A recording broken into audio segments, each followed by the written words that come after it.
النبي صلى الله عليه وسلم يقول ان في صنفين من اهل النار لم ارهما، يعني لم يرهما في الحياه، لسه ما ظهروا ايامه ولكن سوف يظهروا.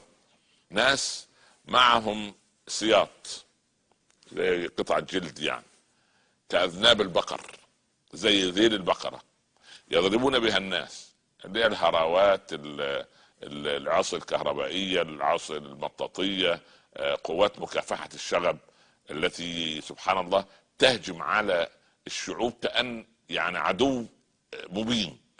مع ان الناس لو تعلمت كيف تعبر عما عندها بسلام لكان افضل، ولا داعي لان يعني نستنفر الناس بان نؤذيهم او ان نضربهم، لانهم ليسوا باعداء. يعني الحقيقه احيانا وكالات الانباء تنقل لنا على الشاشه شيء مرعب، يعني ربما هذا يضرب ابن عمه وابن خاله وقريبه وجاره ومن هو في يمكن ولده، او بهذا المنطق، بهذه الوحشيه، مع انه لو استنفرناه لتحرير بيت المقدس لجبن. وما يعني اسد علي وفي الحروب نعمة فتخاء تصفر من صفير الصافر. فالرسول صلى الله عليه وسلم لم يرى هذا الصنف، وهي من علامات الساعة، رجال بأيديهم سياط كأذناب البقر يضربون بها الناس والعياذ بالله رب العالمين. ولذلك ان المظالم يوم القيامة سوف تكون خطيرة. يقول العلماء: من رفع يده بحديدة ليهدد بها اخاه، مجرد يعني تهديد فقط، ربما حرمت عليه الجنة. يا ستار يا رب، لماذا؟ انك ترهب الناس. الله، انت موجود عشان ارعاب الناس وارهابهم ام تأمينهم؟ سبحان الله. كان الرجل يريد ان يعني يبشر عمر رضي الله عنه بفتح المدائن في فارس، فوصل للمدينة متأخرا، قال: اذهب الى المسجد النبوي اصلي الى ان ياتي امير المؤمنين صلاة الصبح.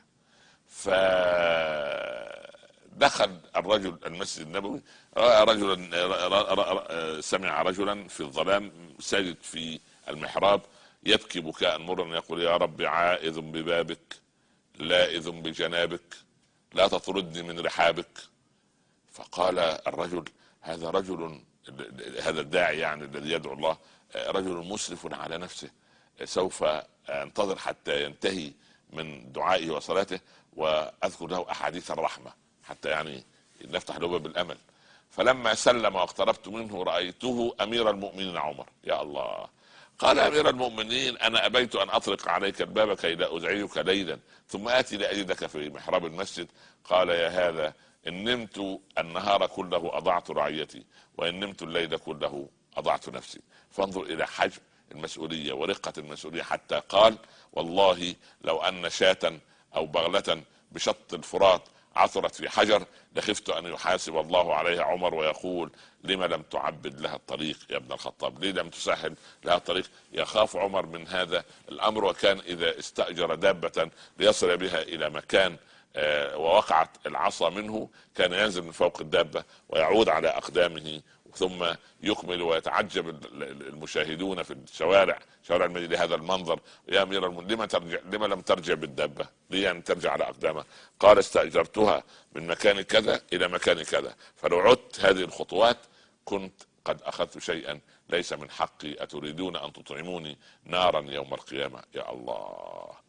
اما الذين يستهلكون سيارات المصلحة في مشاويرهم ومصالحهم الشخصية واموال المؤسسة في مآربهم الشخصية، ويشعرون ان هذا المال العام ما كلأ مباح لهم ولذريتهم، هؤلاء ماذا يقولون لله يوم القيامة؟